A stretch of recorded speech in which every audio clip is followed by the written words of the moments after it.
খুবই সুন্দর একটা দৃশ্য, সত্যি ভালোবাসা সুন্দর।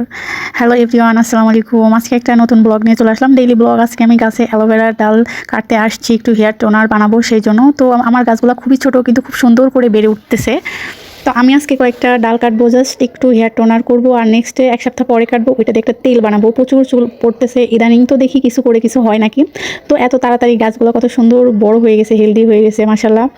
তো এই 3-4টাই আমি নিব, এতেই হয়ে যাবে। কত সুন্দর না এই গাছগুলো দেখলে, না প্রশান্তি লাগে, মনে একটা শান্তি লাগে। তো এই যে আমি হেয়ার টোনার বানানোর জন্য এখানে অনেকগুলো উপকরণ দিয়ে দিছি, এখন বানিয়েও ফেলছি, নিয়েও ফেলছি। যাই হোক, অনেক ভালো, দেখি কতদিন নিয়ে দেখি কাজ করে কেমন। তারপরে এই জায়গায় আমার একটা মরিচ গাছ লাগাইছিলাম টবে, বালতিতে। তো মরিচ গাছগুলো খুবই সুন্দর বেড়ে উঠতেছিল, কিন্তু ফুল এসে এসে ঝরে যাচ্ছিলো, কেন বুঝতে পারতেছিলাম না। তারপরে জৈব সার কিনে নিয়ে আসছি, তো ওইটাই আজকে দিব। এই জন্য গাছগুলো একটু পরিচর্যা করা উচিত। আমার একটা ভাবি বললো যে জৈব সার দিলে নাকি গাছগুলো একটু হেলদি হবে আর ফুলগুলোও ঝরে যাবে না। আর কেন ঝরতেছিল আমি বুঝতেও পারতেছিলাম না। এর আগেও একটা গাছ কিনছিলাম, এরকম শুধু ফুল আসতো, অনেক ফুল আসতো, 12 মাসের মনে হয় মরিচ ওইটা, ফুল আসতো আর ঝরে যাইতো। তারপর ওই গাছটা ফেলে দিয়ে আবার একটা নিয়ে আসছি। তো এইটারও একই অবস্থা, হয়তো বা ভিটামিনের অভাব। আমরা যেরকম না খেলে চলতে পারি না, গায়ে শক্তি পাই না, গাছও তো তাই না। এই জন্য শুধু মাটি দিলেই তো হয় না, একটু খাবারও দেওয়া উচিত। এই জন্য ভাবছি একটু জৈব সার কিনে নিয়ে এসে দিই। যে সবটা আমি গাছটা পুরো তুলে ফেলছি একটু মাটি সহ, এইটাই হয়তো বা আমার ভুল হয়ে গেছে। তো গাছটা লাগানোর পরে তো 7 দিন পরে যদিও আমি ভয়েস দিচ্ছি, গাছটা একটু মরা মরা হয়ে গেছে, কিন্তু মরে নাই, জাস্ট কয়েকটা ডাল, 3-4টা ডালের পাতা একদম মরে গেছে। আরগুলো খুবই তাজা আছে। বুঝতেছি না এই গাছটার কি হবে, সার হয়তো বেশি হয়ে গেছে, আমি না বুঝে দিয়ে ফেলছি। 1 কেজি নিয়ে আসছিলাম, তো হাফ কেজি দিছি। এত বড় বালতিতে তো হাফ কেজি লাগবেই, তাই না? হাফ কেজি দিয়ে দিলাম। মনে হচ্ছে একটু বেশি বেশি হয়েছে নাকি, দেখা যাক কি হয়, গাছটা ফাইনালি কি হয়। খুব শখ করে শুধু আমি এই কাঁচামরিচ গাছই লাগাই, কিন্তু হয় না। একদম মাটিগুলা বালতিতে আটকে ধরছে, মানে মাটিতে তো কোনো পুষ্টি ছিলই না, একদম শক্ত হয়ে লেগে ধরছে। তো আমি ভাবছি যে প্রথমে সব মাটিগুলা বালতি থেকে উঠাবো, সব ঝরঝরা করে, অনেক বড় বড় দলা ছিল ওইগুলো ভেঙে দিব। ভেঙে দিয়ে তারপরে হচ্ছে জৈব সারটা মিশাবো, মিশিয়েও নিছি। তারপরে গাছটা লাগিয়ে দিয়ে মিশিয়ে মিশিয়ে এখানে দিয়ে দিব সব, যেন বেশি শক্ত না হয় মাটিটা, যেন সুন্দর করে মিশে যায়। আর কেউ যদি মরিচ গাছের চারা এরকম টবে লাগান, বাট খুব ফুল ফল আসে, আমাকে একটু জানাইন তো কমেন্টে, যে কী কী দিলে আরও ভালো ফল ধরবে, মরিচগুলা ধরবে।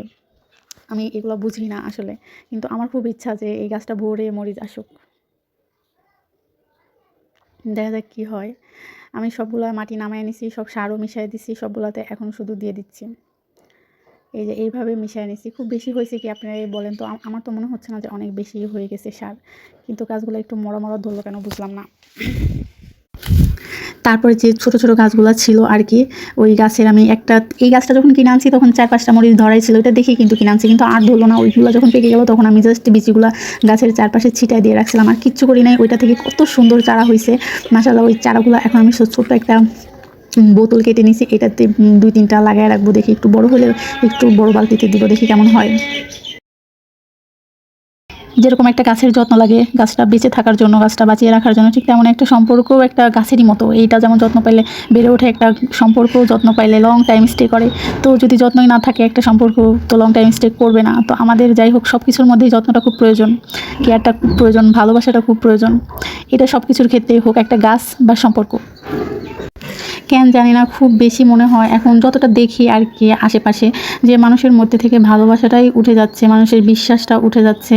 আর যে যা পারতেছে করতেছে, মানুষকে ঠকানো থেকে শুরু করে, হক নষ্ট থেকে শুরু করে, যে যা পারতেছে তাই তাই করতেছে। আসলে কি, মানুষের ভিতর থেকে মৃত্যুর ভয়টাই চলে যাচ্ছে। আমি আগে তো এমন দেখি নাই, যখন ছোট ছিলাম তখন তো এরকমটা ছিল না। দুনিয়াটা একদম বেশি অতিষ্ঠ লাগে মাঝে মাঝে, একদম ভালো লাগে না দুনিয়াটা। তো গাছগুলো লাগানো হয়ে গেলে সুন্দর করে সব গুছিয়ে বারান্দাটা মুছে আবার একটু বাজারে যেতে হবে, একটু কাজ আছে। কালকে থেকেই যাবো যাবো ভাবতেছি, আর যাওয়াই হয়ে উঠতেছে না। তো এইখানে অনেকটুকু মাটি বেঁচে যাবে, আমি সবটা মাটি এই গাছে দিব না, কিছু রেখে দিব চারা।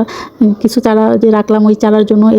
এই যে গাছটা দেখেন, এটা প্রথমে লুক ছিল, এটা সব উল্টাপাল্টা করে ফেলছি। যাই হোক, তারপরে একটু রান্না করতে যাচ্ছিলাম। সিমের বিচি কাদের কাদের পছন্দ বলেন তো? আমাদের অনেক ভালো লাগে, বিশেষ করে রুই মাছটা দিয়ে সিমের বিচিটা অনেক বেশি মজা লাগে। এতগুলো সিমের বিচি এখন পরিষ্কার করতে হবে, তারপর রান্না করতে হবে। এখানে একটু আলুর ডাল করে নিলাম ডিম দিয়ে। আলুর ডালটা না ডিম দিয়ে অনেক মজা, খুব সিম্পল রান্না কিন্তু বেশ টেস্ট, অনেক মজা লাগে। পুরো ডাল দিয়ে একটা মানে ডিমের ফ্লেভার থাকে, এত মজা লাগে বলে বোঝানোর মতো না। এখানে আলু টমেটো দিয়ে দিছি। তারপরে এতগুলো জামা কাপড় ধুইছিলাম, এগুলো শুকাইছে, ভাঁজ করতে হবে। জাস্ট অনেক কাজ অনেক কাজ, এগুলো ভাঁজ করা আমার খুবই প্যারা লাগে। তারপরে ঝটপট করে ফেললাম। এরকম যদি খুবই তাড়াতাড়ি করে ফেলতে পারতাম খুবই ভালো লাগতো। পাশের বাসার একটা ভাবি এই বাটিকের 3 পিসগুলো কিনছে, এই জন্য দেখাইতে নিয়ে আসছে, যে বলতেছে দেখেন তো কেমন হয়েছে, ভালো হয়েছে না? অনেক ভালোই লাগতেছে আসলে, বাসায় পরার জন্য পারফেক্ট ছিল। তারপর রাতে বৃষ্টি বৃষ্টি নামতেছিল, তো একটু খিচুড়ি আর মুরগি রান্না করতে ইচ্ছা করলো, রাইস কুকারে খিচুড়িটা চড়াই দিয়েছি, এখন মুরগিটা কষাচ্ছি। তো রাতের জন্য এটুকুই, শুধু বৃষ্টি নামলো, তাই বৃষ্টি নামলে আসলে খিচুড়ি মুরগি মাংস খুবই বেশি মজা লাগে। তো জানতাম না তো যে বৃষ্টি নামবে, তাহলে তো দুপুরেই রান্না করে রাখতাম, রাতে আর ঝামেলা করতে হতো না। আসলে রাতে রান্নাটা একটু ঝামেলা। যাই হোক, দুপুরের তরকারি ছিল, ওটা ফ্রিজে রেখে দিলাম, এখন আবার এইটা করতেছি। তারপর বিকেলে একটু হাঁটতে বের হইতে চাইলাম, তাই ইচ্ছা করলো না, তাই ছাদে চলে গেলাম। গিয়ে দেখলাম এত সুন্দর একটা দৃশ্য, দুইটা কাক হয়তো বা স্বামী স্ত্রী হবে, কত সুন্দর আদর ভালোবাসা করতেছে, কত সুন্দর পাশাপাশি বসে আছে। জানেন, পুরো 1 ঘন্টার মতো ছাদে ছিলাম, ওরা এখানেই বসেছিল আর আমি একটু পরে পরেই ভিডিও করতেছিলাম। এত ভালো লাগতেছিল দেখতে, বলে বোঝানো যাবে না। যাই হোক, আজকের ভিডিওটা এই পর্যন্তই। যারা ফেসবুক থেকে দেখতেছেন একটু ফলো করে দিবেন, আর যারা ইউটিউব থেকে দেখতেছেন প্লিজ একটু সাবস্ক্রাইব করে দিবেন। Bye bye.